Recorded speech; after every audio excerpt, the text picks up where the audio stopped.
राधे राधे बच्चों, बोलो श्री कृष्ण भगवान की जय।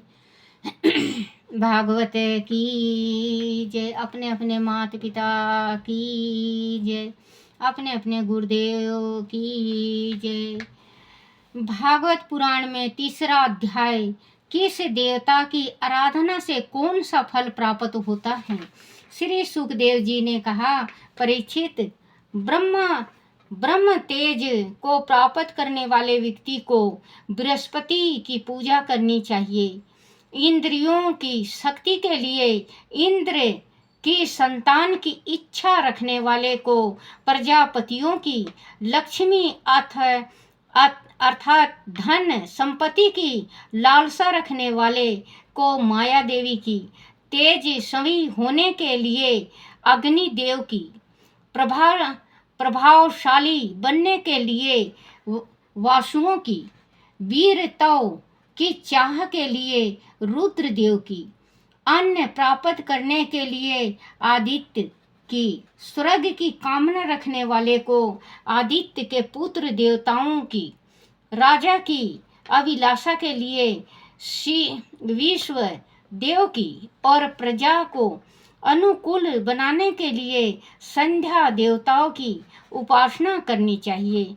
लंबी आयु के लिए असी वाणी कुमारों की, पुष्टि और दृढ़ता के लिए पृथ्वी की, प्रतिष्ठा की चाह के लिए आकाश की, सौंदर्य के लिए गंधर्वों की पत्नी प्राप्ति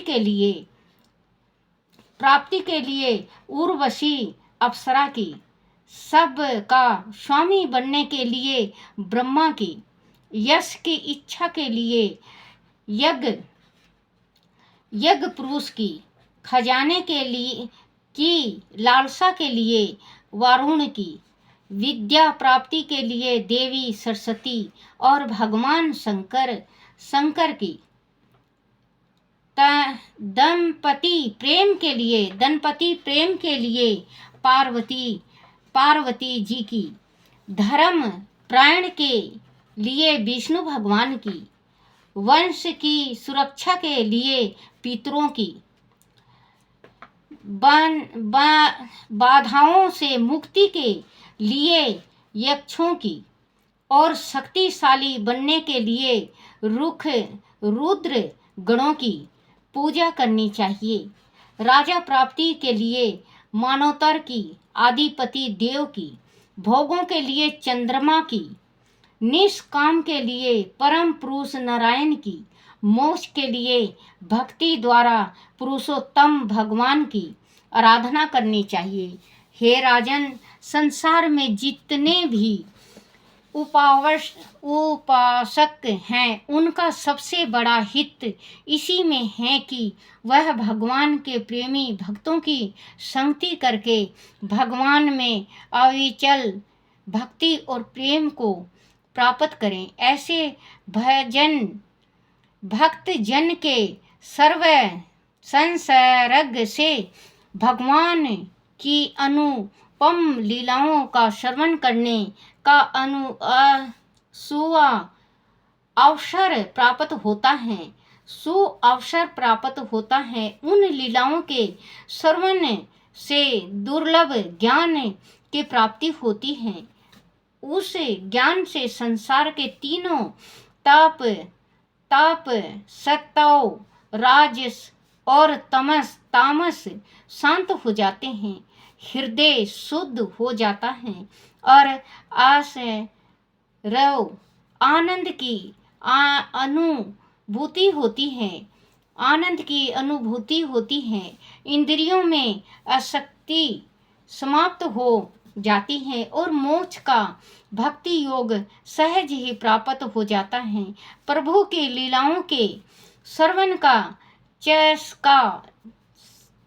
का चस्का जिसे लग जाता है, उसे प्रभु श्री कृष्ण का मधुर भाव प्राप्त करने में विलंब नहीं लगता।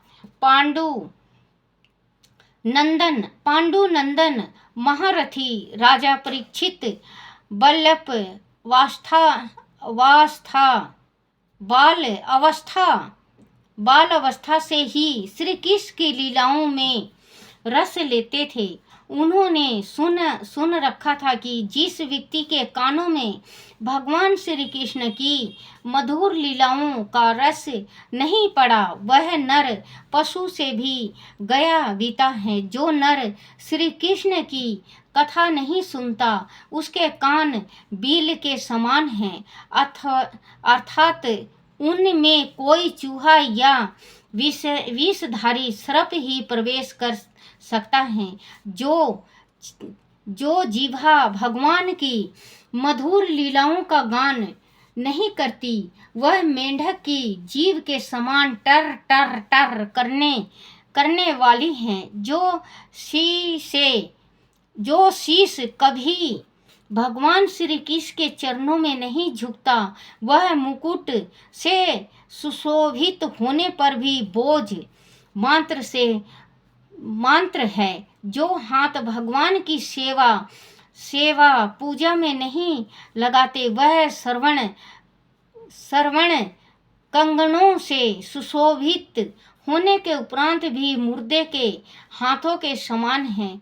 जो आंख भगवान का स्मरण दिलाने वाली यमुना नदी, मूर्ति, तीर्थ, वृंदावन, गोवर्धन पर्वत, मथुरा नगरी, गोकुल, बरसाना, द्वारका और नंदगांव आदि का दर्शन नहीं करती, वह मोर पंख में बनी आँखों के समान निर्जीव है, निरर्थक है। जो पैर भगवान श्री कृष्ण की लीला स्थली की यात्रा नहीं करते, रथ वाली यात्रा नहीं करते, वह ना चलने वाले पेड़ों के समान हैं।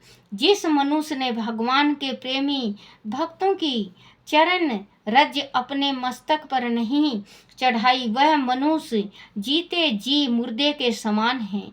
जिस मनुष्य ने भगवान के चरणों में चढ़ी हुई तुलसी की सुगंध लेकर उनकी प्रशंसा नहीं की, वह श्वास लेता हुआ भी श्वास रहित शव के समान है। वह हृदय नहीं अपितु जंग खाया लोहा है। जो भगवान श्री कृष्ण के मंगलमय नामों का श्रवण कीर्तन नहीं करता, जिस समय वह जंग खाया लोहा पिघल कर भगवान श्री कृष्ण के सुख धाम की ओर बढ़ने लगता है, उसी क्षण से शरीर का रोम रोम खिल उठता है और आंखों से आंसू बहने लगते हैं। राजा परीक्षित ने श्री सुखदेव जी से कहा, श्री सुखदेव जी, आपकी वाणी हमारे हृदय को मधुर रस से भर देने वाली है। आप भगवान श्री कृष्ण के परम भक्त हैं। आप आत्मा विशारद और ज्ञान के भंडार हैं। आप कृपा कर हमें श्री कृष्ण का अद्भुत रस अमृत प्रदान करने वाला कथा सुनाइए। बोलो श्री कृष्ण भगवान की जय।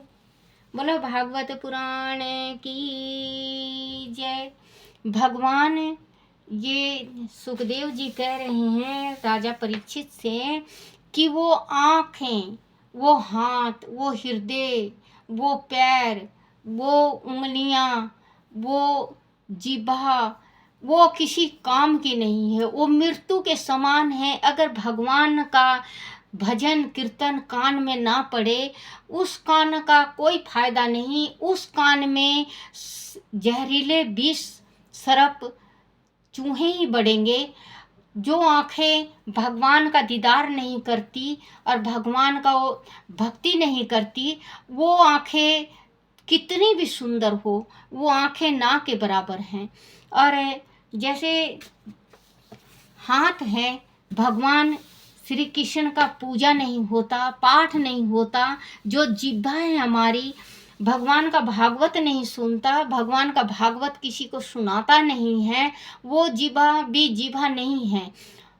क्योंकि इसमें बच्चों हर एक चीज का आता है भगवान की भक्ति की और भगवान का उपास का, जो भगवान का सुनता है, प्रेम से ध्यान लगाता है, श्री हरि गोविंद में अपना मन को लगा लेता है, वो वैकुंठ धाम को चला जाता है, उनके पितरों का मोक्ष हो जाता है, उनके पितर तंग नहीं करते, उनके पितर जाते हुए जिसके घर में भागवत होता है, उनके घर से जिस टाइम पितरों का मोक्ष होता है, जो भागवत कराता है, पितरों का मोक्ष होता है, उनके घर में पुत्र रतन उत्पन्न होता है।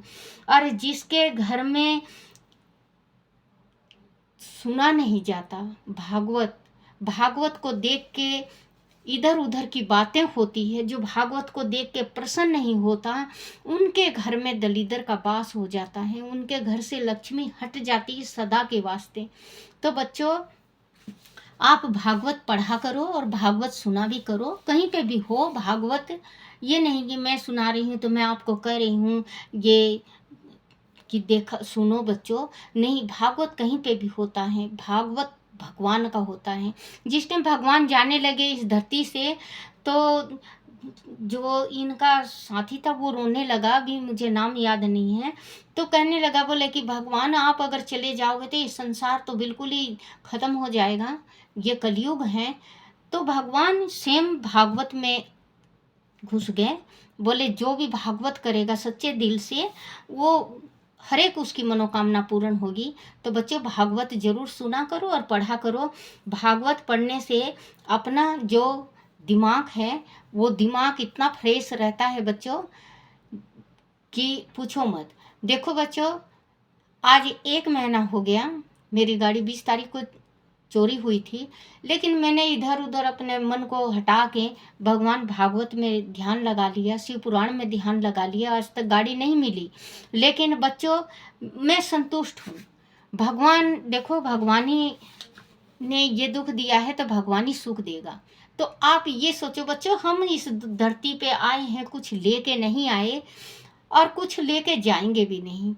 कोई देखो बच्चों, जो इस धरती से जाता है, राजा हो या रंक, एक ही राह है उसका जाने का, चाहे कोई भी हो।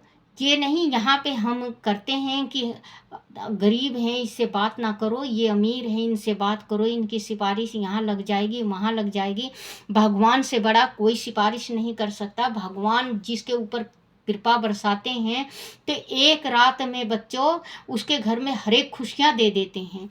भगवान के घर में देर है अंधेर नहीं। भगवान चाहे तो जिसके संतान नहीं है, 50-50 साल की बुढ़िया को भी बच्चा हुआ है, क्योंकि भगवान की कृपा बनी है। तो बच्चों, आप सही दिल से पढ़ो और सुनो, और कहीं पे भी हो भागवत जरूर, भागवत मत छोड़ना कर बच्चों, भागवत और शिव पुराण बिल्कुल मत छोड़ना, जरूर सुनने जाना। क्योंकि भगवान जिसके घर में है उसके घर में किसी चीज़ की कमी नहीं है। ओम नमो भगवते वासुदेवाय। बोलो श्री कृष्ण भगवान की जय। बोलो भागवत पुराण की जय। ओम नमो भगवते वासुदेवाय। ओम नमो भगवते वासुदेवाय। ओम नमो भगवते वासुदेवाय। ओम नमो भगवते वासुदेवाय। ओम नमो भगवते वासुदेवाय। ओम नमो भगवते वासुदेवाय। ओम नमो भगवते वासुदेवाय। बोलो श्री कृष्ण भगवान की जय। कृष्ण राधा की जय। अपने अपने माता पिता की जय। अपने अपने गुरुदेव महाराज की जय।